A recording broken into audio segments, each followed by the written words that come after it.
This house has great curb appeal, but it's overshadowed by this ugly driveway. We're about to change that. Today's homeowner with Danny Lipford, the voice of home improvement, with projects, tips, and ideas to help you improve your home. Many homeowners spend a lot of time and money making sure the front of their house looks just right, while neglecting one of the most visible parts of their home, their driveway. Now, this is an asphalt driveway, which is probably the most common type of driveway, and it's very durable, but still it can be damaged by sun, rain, snow, drainage problems, and it always seems like roots find some way of breaking the surface of any type of driveway. Well, our plan is to completely revitalize this driveway by repairing, patching, and sealing the surface. That'll make it look a whole lot better than it does now, and it'll make it last a lot longer as well. Now, if your driveway is just beyond repair, there are many other options that we'll look at that you might consider. Stay with us.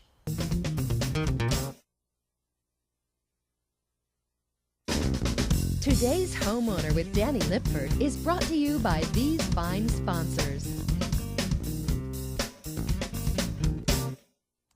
I see a number of obvious reasons why these homeowners are having problems with this asphalt driveway. This is where they park their second car, and down below the car, all these deposits of transmission fluid and oil. That has a way of really breaking down the asphalt material itself. Also, tree roots, not much you can do about it. It certainly causes a lot of problems in this particular situation. Also, next to it, you can see where the water kind of ponds up in this area after a heavy rain. And the reason this doesn't drain off properly is because the grass has grown up on this side of the driveway, causing kind of a damming effect that can really cause problems with the asphalt itself. Now, the tips we're going to share with you this week are tips that you can use whether your driveway is looking like this or it's a brand new driveway. Ways that you can really maintain the driveway so that it looks and lasts better for a long, long time. Now, before we can do any repairs or patching of this problem driveway, we have to get it clean. First, Scott and I round up all the tools we'll need to get the job done. Here, that will include a push broom, a pressure washer, and a couple of flat-bladed shovels. We begin by edging around the drive with the shovels to cut back the grass. This serves several purposes. First, it clears off the asphalt edge so that we can see the whole drive to clean it. And second, it just makes the thing look better with the edges clearly defined. But besides getting back lots of driveway that has been covered by the lawn, we've extended the life of the asphalt. The grass and dirt hold moisture on top of the asphalt, which will shorten its life, and with enough time, even these tiny roots will begin to break up the surface. Now, we've made quite a mess, so before we do any pressure washing, we want to get most of this dirt and debris off the drive so we're not just pushing around mud. We also need somewhere for the water to go before we fire up the pressure washer, and since this is the spot on the drive where water has been standing, we're going to give it a little relief by cutting a trench to carry the water away from the asphalt. The pressure washer we're using will generate about 3,000 pounds of force per square inch, and that makes the cleaning go pretty quickly. We aren't trying to get it spotless, but we do want to remove most of the dirt that might keep our sealer from sticking later, and cleaning out the cracks and grooves will also make the repair work go easier.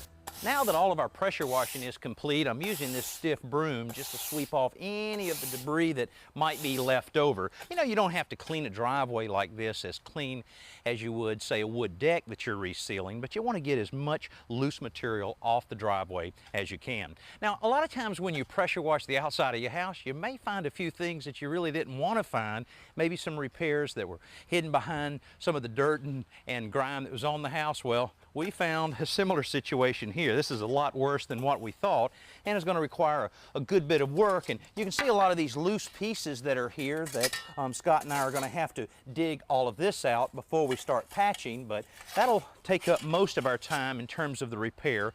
But one thing we don't want to ignore is any of the other small cracks that are around. We got one here's a good example, because if you don't fill this up and keep the water out of going down inside here and undermining it, then it will end up looking just like that.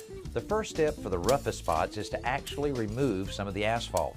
All of the broken loose pieces have to go, and the edges around these damaged areas have to be cleaned so that the repair material will have a good surface to bond to.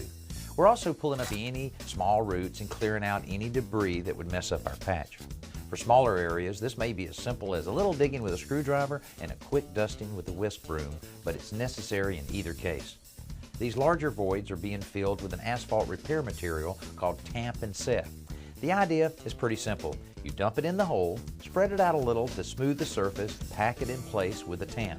Although you don't have to heat this stuff to work it like you would asphalt, the weather does need to be pretty warm. Combine that with the workout you'll get from this tamp, and you'll work up a sweat in a hurry. For less severe damage, we found a paste-like patch that trowels over the divots and low places of a ½ inch or so. If you put this material on thicker than that, it may crack. It can be layered, but it takes several hours to dry between coats. This will make an enormous difference for driveways that have a pitted or kind of bumpy surface. The oil spots I mentioned before, they don't need any repairs, but they do need to be isolated so that they don't bleed through our sealer. This primer will keep that from happening, and it should ensure that the sealer will stick well to the asphalt. After we sweep out all the smaller cracks, we're going to make sure they don't become bigger ones by filling them with a rubberized caulk. Because it's more of a liquid than most caulks, this mixture levels itself in the hole, and because it's elastic, it will continue to fill the gap even if the crack expands or contracts a little with temperature changes. It's important to seal every single crack you possibly can to prevent any of the water from getting under the driveway, which can undermine it and cause you a lot of problems. Also, if you live in a real cold climate, that water can freeze, and that damage is unbelievable on a driveway. Now, we already have all of our cracks filled and all of our patches complete. Now, we need a little drying time before we can apply our first coat of sealer. We're back out on our asphalt driveway repair project, and we're at the point where everything has been cleaned. We've chopped away all our grass on the edges of the driveway, pressure washed everything.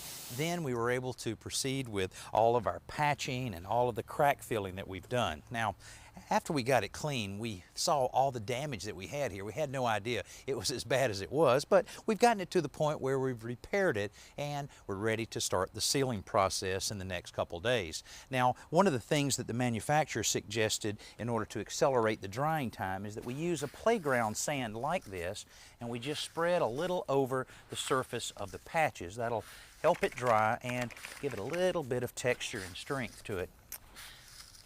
And just put a little bit more here and there, and we should be in really good shape. Now, we were able to save this driveway even though we had to do a lot of work on it, but if your driveway's in worse shape than this, your option is a new driveway. If you're going to the trouble and expense of replacing an asphalt drive, it may not be a good idea to just pave over the old drive. If there were problems with grading or the base material beneath the old drive that caused it to fail in the first place, you're just throwing good money after bad. Lucky for us, this driveway can be repaired, so we don't have to consider any of those new driveway options, but our driveway will look brand new once we complete applying all of our sealer. Now, we finished up all of the crack filler in the different places we patched on the driveway a few days ago and then allowed them to dry thoroughly before we started this next step, which is applying the sealer itself. But first, just like any stain job or paint job, you have to get the surface clean so that anything that you apply to the surface will stay there for a long time. Now, I'm going to finish sweeping a little bit here, and when we come back, we'll put on the sealer that'll make this thing look great. Our driveway is not a very pretty sight right now, but wait till you see it after we apply the driveway sealer. Now, when we started this project, we had to do a lot of cleaning all along the edges where grass had grown over the edge of the asphalt driveway, as well as some of the dirt that had accumulated over the years. After all of that was out of there, we realized what kind of damage we had, so a lot of filling of cracks and a few holes where we had to remove the old asphalt and then patch it with a driveway patch. Now, we've allowed it to dry thoroughly, and now we're ready to apply our sealer, and that's the fun part. Before we got started, we masked off the concrete around the perimeter of the drive so that we wouldn't mess it up. We also used a mechanical stirrer to mix the latex-based sealer, even though the manufacturer calls it a no-stir formula. The mixing process mostly just breaks up the lumps in the materials that would cause splatters when it's poured out, or makes it more difficult to spread it out once it's on the drive.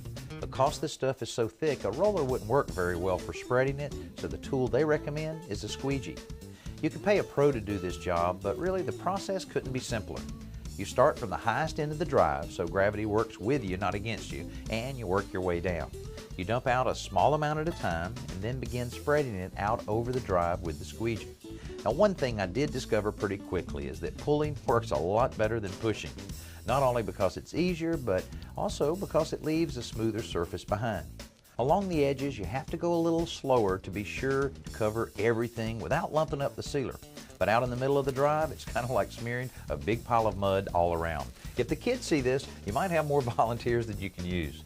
Even though the work can be done fairly quickly, you don't want to go so fast that you don't cover the surface completely. If you drag the sealer over a particularly rough area too fast and too thin, it won't coat the low spots entirely. It's also important to keep an eye out for spots where the sealer might be piling up, like the little ridges that sometimes form at the edge of the squeegee. You want to be sure and smooth those out before you move on, and after a while you'll begin to develop a smooth, fluid pattern that pulls the sealer out quickly and evenly. The other great thing about this stuff is that because it's latex based, it cleans up with simple soap and water. To allow sufficient time for our sealer to dry, we've blocked off the driveway with our old buckets to make sure no one accidentally drives onto the driveway.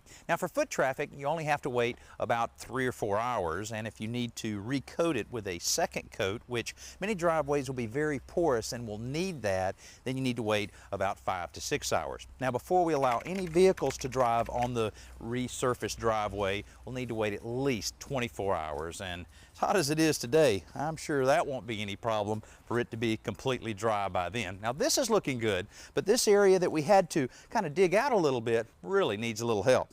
We lowered this area to let water escape the drive, but we can't leave it looking bare, so we're laying out some sod to hold the soil and dressing up the recontoured flower beds a bit. We spent about $250 on all the plants, the mulch, the stone, and all of the grass we planted, but look at the improvement on this side of the driveway. Now, on the driveway repairs, we spent about $400 to buy all of the crack filler and the patch as well as the sealer that we applied to it. But think about it, $400 and $250, $650 spent here, but look at the difference that we made in the overall look of the house, increased the curb appeal tremendously, and increased the value in the home. Now, depending on the type of asphalt driveway you have and what kind of condition it's in, you'll need to reseal it about every 2 years, but if you've done the job right, you won't have to do all the tough repairs that we had to do on this particular driveway. And if you need more information about driveways, check out our website at DannyLipford.com. We'll see you next week.